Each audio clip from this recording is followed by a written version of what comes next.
Hello again, it's Noob, and here we have a Corbin padlock. Now, Corbin are an Italian brand and they tend to make pretty tough locks. Why are they tough? Well, the bittings are usually just a little bit better than normal. You can see there's loads of ups and downs.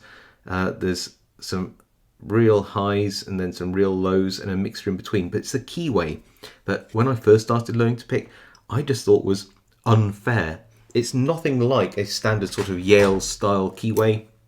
It's very similar, but you can just see how much wider and less angular a standard sort of Yale style keyway is than these ones from Corbin. They always made tight, bendier, more paracentric keyways. And you can see how the key pins rest quite deep down inside the lock, meaning that picking off this little warding ledge here is tricky, if not impossible, with a decent bitting, which is the case in this lock. So I always found these ones tricky. And what's interesting is that Corbin, I think, was taken over by Black & Decker, who I think at one point had a partnership with Kwikset. Please correct me if I'm wrong in the comments, but I always find it weird that a company with a not great reputation here in the UK somehow owns a lock brand, which I have a lot of respect for.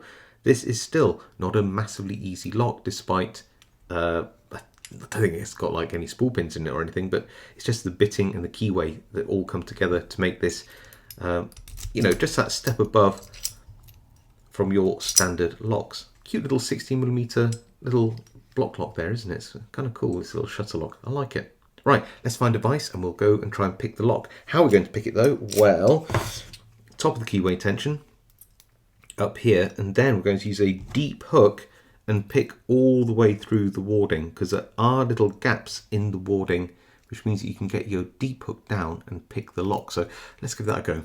All right, so we are in the vise. Let's throw the key in. Works really smoothly. Look at that bitting.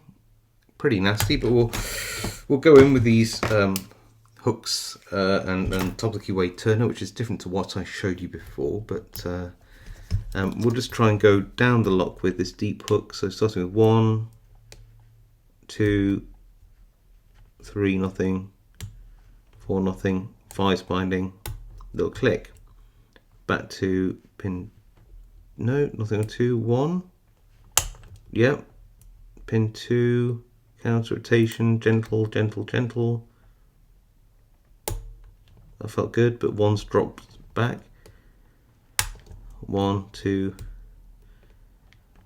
3. I feel spiny, but I can't really reach it. I'm going to swap in with a different pick. 1, 2.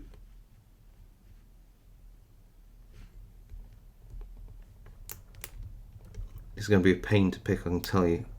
Probably wriggle around. That felt good. Hopefully we haven't overset anything too.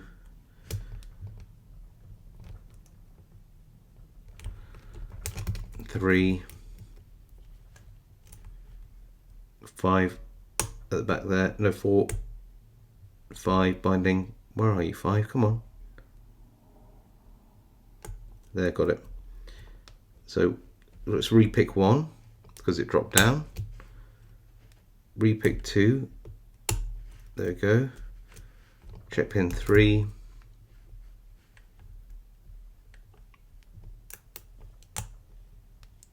4.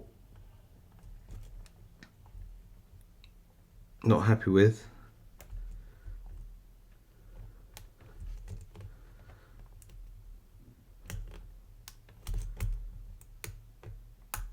And 5.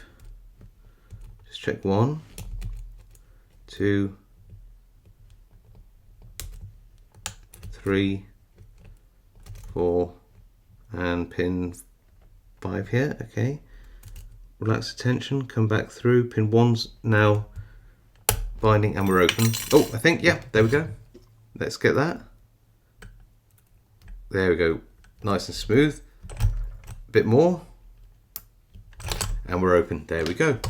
So, yeah, really nice but slightly tricky lock. Does have some spool pins in. I was wrong. I thought it was just standard pins, so at least a couple of spools in this. Very tight keyway. Pretty gnarly bitting for a lock like this. I rate this lock pretty highly actually, and it feels really nice as well with it matte, with that sort of matte finish on it. Yeah, so that's this 60mm Corbin shutter lock. picked. I hope you enjoyed the video. If you did, leave a like. If you haven't subscribed, now's a great time to do so for more content like this. You can even hit that notification bell to be next notified when I upload content. If you have any comments, leave them below. I do read them all and reply to as many as I can. Otherwise, stay safe, happy picking, and I'll see you all next time.